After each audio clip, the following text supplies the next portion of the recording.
नमस्कार दर्शकों, बात आज की चैनल के कार्यक्रम खबरदार खबरों में आपका स्वागत है। मैं हूं निपुण भार्गव और पेश है आज की खबरदार खबरें। प्रधानमंत्री नरेंद्र मोदी ने आज सुबह 11 बजे मेक इन ओडिशा कॉन्क्लेव 2025 का उद्घाटन किया। इस ग्लोबल इन्वेस्टमेंट समिट का आयोजन ओडिशा सरकार द्वारा किया जा रहा है। इस कॉन्क्लेव का उद्देश्य ओडिशा को पूर्वोदय विजन का केंद्र और भारत में अग्रणी निवेश गंतव्य और औद्योगिक केंद्र के रूप में स्थापित करना है। इस समिट में देश विदेश से लगभग 7,500 प्रतिनिधि शामिल हुए हैं। प्रधानमंत्री नरेंद्र मोदी आज शाम 38वें नेशनल गेम्स का 6 बजे उद्घाटन करेंगे। अगले 15 दिनों तक चलने वाली इन गेम्स में 9,800 खिलाड़ी कुल 36 गेम्स में हिस्सा लेंगे। आज ओपनिंग सेरेमनी का आगाज पूरे 2025 स्कूली छात्र शंखनाद के जरिए करेंगे।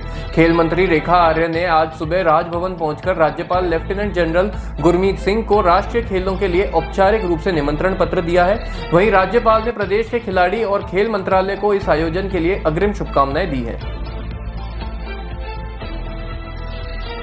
दिल्ली के बुराड़ी में एक 4 मंजिला इमारत सोमवार शाम को ढह गई। सूत्रों ने बताया कि मलबे से 12 लोगों को निकाल लिया गया है और बचाव कार्य अभी भी जारी है। यह स्कूल भवन 200 वर्ग गज में फैला हुआ है।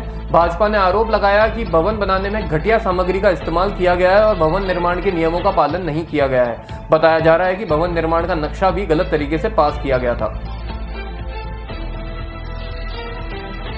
नरेंद्र मोदी और नवनिर्वाचित अमेरिकी राष्ट्रपति डोनाल्ड ट्रंप के बीच फोन पर बातचीत हुई। दोनों नेताओं ने सोमवार को एक विश्वसनीय साझेदारी की दिशा में काम करने की प्रतिबद्धता जताई, जिसमें मुख्य लक्ष्य व्यापार, ऊर्जा और रक्षा क्षेत्र में भारत और अमेरिका के बीच सहयोग बढ़ाने पर होगा।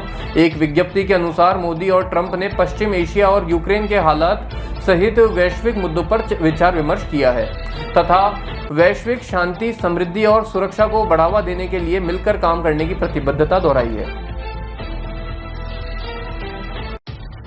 मुंबई में सोमवार को कांग्रेस के राष्ट्रीय अध्यक्ष मल्लिकार्जुन खड़गे के बयान पर प्रतिक्रिया देते हुए शिंदे गुट की नेता शाइना एनसी ने बताया कि कांग्रेस अध्यक्ष मल्लिकार्जुन खड़गे ने लाखों करोड़ों हिंदुओं का अपमान किया है। महाकुंभ पूरे विश्व का सबसे बड़ा धार्मिक स्थल बना हुआ है। मल्लिकार्जुन खड़गे की टिप्पणी से करोड़ों लोगों को दुख हुआ है। आपको बता दें कि खड़गे ने कहा था कि क्या गंगा में डुबकी लगाने से गरीबी दूर हो जाएगी। केंद्रीय सामाजिक न्याय और अधिकारिता राज्य मंत्री रामदास अठावले ने कहा कि दिल्ली विधानसभा चुनाव में कांग्रेस को एक भी सीट नहीं मिलेगी और अगले 25 साल में पार्टी के लिए सत्ता में वापसी करना मुश्किल होगा। अठावले ने कहा कि राहुल गांधी कहते हैं कि अगर हम सत्ता में आ गए तो ये करेंगे वो करेंगे, लेकिन आपके सत्ता में आने का सवाल ही नहीं है। पूरे भारत की जनता कांग्रेस को सिरे से नकार चुकी है। ये बात कांग्रेस को समझ आनी चाहिए। बलात्कार और हत्या के मामलों में दोषी ठहराए जा चुके डेरा सच्चा सौदा प्रमुख गुरमीत राम रहीम को एक बार फिर पैरोल दे दी गई है। वे आज मंगलवार सुबह जेल से बाहर आए। 2017 में दोषी ठहराए जाने के बाद राम रहीम पहली बार सिरसा स्थित डेरा जाएगा। पिछले पैरोल के दौरान उसे केवल उत्तर प्रदेश के बागपत स्थित अपने आश्रम में जाने की अनुमति मिली थी। राम रहीम के सिरसा डेरा पहुंचने पर अनुयायियों के बड़े जमावड़े की संभावना जताई जा रही है। इस कदम को लेकर सरकार और प्रशासन पर भी सवाल उठने लगे हैं और कई विपक्षी दलों ने इसे राजनीतिक फायदा लेने का प्रयास बताया है। दिल्ली में आखिरी चुनाव प्रचार के लिए आज सभी दलों के दिग्गज दिल्ली में रैली करने जा रहे हैं, जहां कांग्रेस के राहुल गांधी आज शाम को पटपड़गंज विधानसभा क्षेत्र और ओखला में जनसभा को संबोधित करेंगे। वहीं यूपी के मुख्यमंत्री योगी आदित्यनाथ, केंद्रीय गृह मंत्री अमित शाह और आप के राष्ट्रीय संयोजक और पूर्व मुख्यमंत्री अरविंद केजरीवाल भी रैलियों को संबोधित करेंगे। आपको बता दें कि दिल्ली चुनाव के लिए 5 फरवरी को मतदान होगा।